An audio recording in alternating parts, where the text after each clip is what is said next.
अनंत कोटि ब्रह्मांड नायक राजाधिराज योगीराज परब्रह्म सच्चिदानंद समर्थ सद्गुरु श्री साईनाथ महाराज की जय। अध्याय 3। श्री गणेशाय नमः। श्री सरस्वत्यै नमः। श्री गुरुभ्यो नमः। श्री कुलदेवतायै नमः। श्री सीतारामचंद्राभ्यां नमः। श्री सद्गुरु साईनाथाय नमः।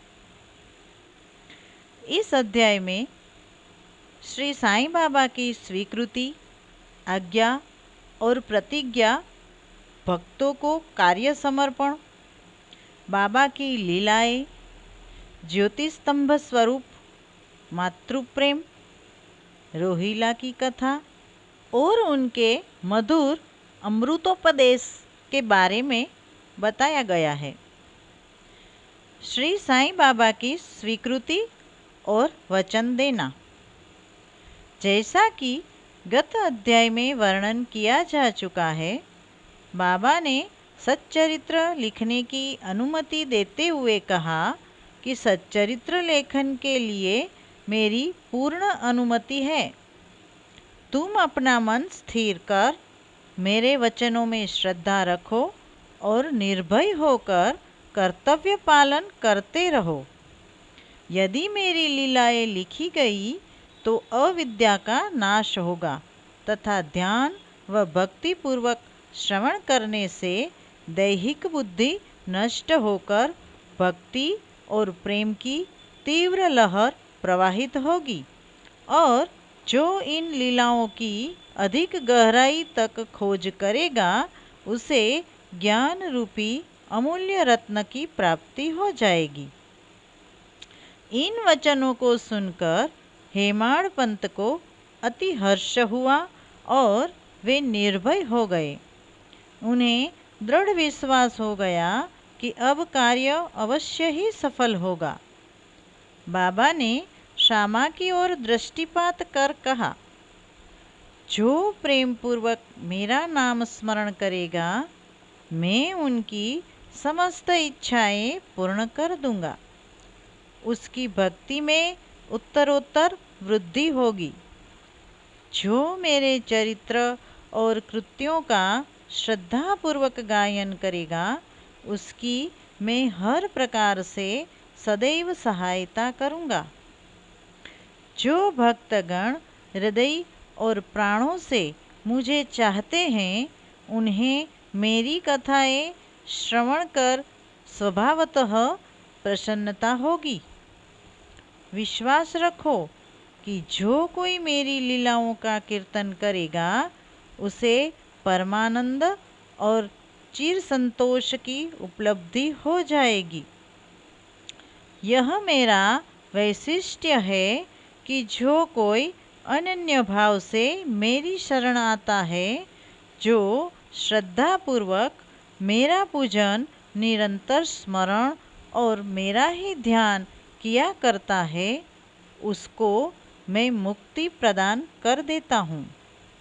अनन्याश्चिन्तयन्तो मां ये जनाः पर्युपासते तेषां नित्याभियुक्तानां योगक्षेमं वहाम्यहम्। गीता 9:22। जो नित्य प्रति मेरा नाम स्मरण और पूजन कर मेरी कथाओं और लीलाओं का प्रेम पूर्वक मनन करते हैं, ऐसे भक्तों में सांसारिक वासनाएं और अज्ञान रूपी प्रवृत्तियां कैसे ठहर सकती है। मैं उन्हें मृत्यु के मुख से बचा लेता हूँ। मेरी कथाएं श्रवण करने से मुक्ति हो जाएगी। अतः मेरी कथाओं को श्रद्धापूर्वक सुनो, मनन करो। सुख और संतोष प्राप्ति का सरल मार्ग ही यही है। इससे श्रोताओं के चित्त को शांति प्राप्त होगी और जब ध्यान प्रगाढ़ और विश्वास दृढ़ हो जाएगा, तब अखंड चैतन्य धन से अभिन्नता प्राप्त हो जाएगी। केवल साईं साईं के उच्चारण मात्र से ही उनके समस्त पाप नष्ट हो जाएंगे। भिन्न भिन्न कार्यों की भक्तों को प्रेरणा। भगवान अपने किसी भक्त को मंदिर, मठ, किसी को नदी के तीर पर घाट बनवाने, किसी को तीर्थ पर्यटन करने और किसी को भगवत कीर्तन करने एवं भिन्न भिन्न कार्य करने की प्रेरणा देते हैं। परंतु उन्होंने मुझे साई सच्चरित्र लेखन की प्रेरणा की। किसी भी विद्या का पूर्ण ज्ञान न होने के कारण मैं इस कार्य के लिए सर्वथा अयोग्य था। अतः मुझे इस दुष्कर कार्य का दुस्साहस क्यों करना चाहिए। श्री साईं महाराज की यथार्थ जीवनी का वर्णन करने की सामर्थ्य किसे है। उनकी कृपा मात्र से ही कार्य संपूर्ण होना संभव है। इसलिए जब मैंने लेखन प्रारंभ किया तो बाबा ने मेरा अहम नष्ट कर दिया और उन्होंने स्वयं अपना चरित्र रचा। अतः इस चरित्र का श्रेय उन्हीं को है, मुझे नहीं। जन्मतः ब्राह्मण होते हुए भी मैं दिव्य चक्षु विहीन था। अतः साई सच्चरित्र लिखने में सर्वथा अयोग्य था। परंतु श्री हरि कृपा से क्या संभव नहीं है। मूक भी वाचाल हो जाता है और पंगु भी गिरिवर चढ़ जाता है। अपनी इच्छानुसार कार्य पूर्ण करने की युक्ति वे ही जाने। हारमोनियम और बंसी को यह आभास कहाँ कि वह ध्वनि कैसे प्रसारित हो रही है। इसका ज्ञान तो वादक को ही है। चंद्रकांत मणि की उत्पत्ति और ज्वार भाटी का रहस्य मणि अथवा उदधि नहीं, वरन शशिकलाओं के घटने बढ़ने में ही निहित है। बाबा का चरित्र ज्योतिस्तंभ स्वरूप। समुद्र में अनेक स्थानों पर ज्योतिस्तंभ इसलिए बनाए जाते हैं जिससे नाविक चट्टानों और दुर्घटनाओं से बच जाएं और जहाज को कोई हानि न पहुँचे। इस भवसागर में श्री साईं बाबा का चरित्र ठीक उपर्युक्त भांति ही उपयोगी है। वह अमृत से भी अति मधुर और सांसारिक पथ को सुगम बनाने वाला है। जब वह कानों के द्वारा हृदय में प्रवेश करता है तब दैहिक बुद्धि नष्ट हो जाती है और हृदय में एकत्रित करने से समस्त कुशंकाएं लोप हो जाती है। अहंकार का विनाश हो जाता है तथा बौद्धिक आवरण लुप्त होकर ज्ञान प्रकट हो जाता है। बाबा की विशुद्ध कीर्ति का वर्णन निष्ठापूर्वक श्रवण करने से भक्तों के पाप नष्ट होंगे। अतः यह मोक्ष प्राप्ति का भी सरल साधन है। सतयुग में श्रम तथा दम, त्रेता में त्याग, द्वापर में पूजन और कलयुग में भगवत कीर्तन ही मोक्ष का साधन है। यह अंतिम साधन चारों वर्णों के लोगों को साध्य भी है। अन्य साधन योग, त्याग, ध्यान, धारणा आदि आचरण करने में कठिन है, परंतु चरित्र तथा हरि कीर्तन का श्रवण तो अत्यंत ही सुलभ है। केवल उन पर ध्यान देने की ही आवश्यकता है। कथा श्रवण और कीर्तन से इंद्रियों की स्वाभाविक विषयाशक्ति नष्ट हो जाती है और भक्त वासना रहित होकर आत्म साक्षात्कार की ओर अग्रसर हो जाता है। इसी फल को प्रदान करने के हेतु उन्होंने सच्चरित्र की रचना कराई।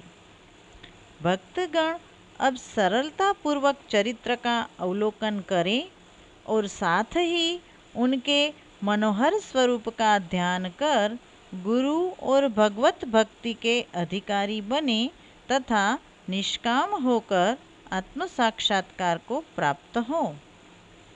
साईं सच्चरित्र का सफलतापूर्वक संपूर्ण होना यह साईं महिमा ही समझे। हमें तो केवल एक निमित्त मात्र ही बनाया गया है। मातृ प्रेम। गाय का अपने बछड़े पर प्रेम सर्वविदित ही है। उसके स्तन सदैव दुग्ध से पूर्ण रहते हैं और जब भूखा बछड़ा स्तन की ओर दौड़कर आता है तो दुग्ध की धारा स्वतः प्रवाहित होने लगती है। उसी प्रकार माता भी अपने बच्चे की आवश्यकता का पहले से ही ध्यान रखती है और ठीक समय पर स्तनपान कराती है। वह बालक का श्रृंगार उत्तम ढंग से करती है, परंतु बालक को उसका कोई भान नहीं होता। बालक के सुंदर श्रृंगार आदि को देखकर माता के हर्ष का पारावार नहीं रहता। माता का प्रेम विचित्र, असाधारण और निस्वार्थ है, जिसकी कोई उपमा नहीं है। ठीक इसी प्रकार सद्गुरु का प्रेम अपने शिष्य पर होता है। ऐसा ही प्रेम बाबा का मुझ पर था। उदाहरणार्थ वह निम्न प्रकार था। सन 1916 में मैंने नौकरी से अवकाश ग्रहण किया। जो पेंशन मुझे मिलती थी वह मेरे कुटुंब के निर्वाह के लिए अपर्याप्त थी। उसी वर्ष की गुरु पूर्णिमा के दिवस में अन्य भक्तों के साथ शिरडी गया। वहाँ अन्ना चिचणी करने स्वतः ही मेरे लिए बाबा से इस प्रकार प्रार्थना की, इन पर कृपा करो। जो पेंशन इन्हें मिलती है वह निर्वाह योग्य नहीं है। कुटुंब में वृद्धि हो रही है। कृपया और कोई नौकरी दिला दीजिए ताकि इनकी चिंता दूर हो जाए और ये सुखपूर्वक रहें। बाबा ने उत्तर दिया कि इन्हें नौकरी मिल जाएगी, परंतु अब इन्हें मेरी सेवा में ही आनंद लेना चाहिए। इनकी इच्छाएं सदैव पूर्ण होगी। इन्हें अपना ध्यान मेरी ओर आकर्षित कर अधार्मिक तथा दुष्ट जनों की संगति से दूर रहना चाहिए। इन्हें सबसे दया और नम्रता का बर्ताव और अंतःकरण से मेरी उपासना करनी चाहिए। यदि ये इस प्रकार आचरण कर सकें तो नित्यानंद के अधिकारी हो जाएंगे। रोहिला की कथा। यह कथा श्री साईं बाबा के समस्त प्राणियों पर समान प्रेम की सूचक है। एक समय रोहिला जाति का एक मनुष्य शिरडी में आया। वह ऊंचा, पूरा, सुदृढ़ एवं सुगठित शरीर का था। बाबा के प्रेम से मुग्ध होकर वह शिरडी में ही रहने लगा। वह आठों प्रहर अपनी उच्च और कर्कश आवाज में कुरान शरीफ के कलमे पढ़ता और अल्लाह अकबर ये नारे लगाता था। शिरडी के अधिकांश लोग खेतों में दिन भर काम करने के पश्चात जब रात्रि में घर लौटते तो रोहिला की कर्कश पुकारें उनका स्वागत करती थी। इस कारण उन्हें रात्रि में विश्राम न मिलता था, जिससे वे अधिक कष्ट और असुविधा का अनुभव करने लगे। कई दिनों तक तो वे मौन रहे, परंतु जब कष्ट असहनीय हो गया तब उन्होंने बाबा के समीप जाकर रोहिला को मना कर इस उत्पात को रोकने की प्रार्थना की। बाबा ने उन लोगों की इस प्रार्थना पर ध्यान न दिया। इसके विपरीत गांव वालों को आड़े हाथों लेते हुए बोले कि वे अपने कार्य पर ही ध्यान दें और रोहिला की ओर ध्यान न दें। बाबा ने उनसे कहा कि रोहिला की पत्नी बुरे स्वभाव की है और वह रोहिला को तथा मुझे अधिक कष्ट पहुंचाती है, परंतु वह उसके कलमों के समक्ष उपस्थित होने का साहस करने में असमर्थ है और इसी कारण वह शांति और सुख में है। यथार्थ में रोहिला की कोई पत्नी न थी। बाबा का संकेत केवल कुविचारों की ओर था। अन्य विषयों की अपेक्षा बाबा प्रार्थना और ईश आराधना को महत्व देते थे। अतः उन्होंने रोहिला के पक्ष का समर्थन कर ग्रामवासियों को शांतिपूर्वक थोड़े समय तक उत्पात सहन करने का परामर्श दिया। बाबा के मधुर अमृतोपदेश। एक दिन दोपहर की आरती के पश्चात भक्तगण अपने घरों को लौट रहे थे, तब बाबा ने निम्नलिखित अति सुंदर उपदेश दिया।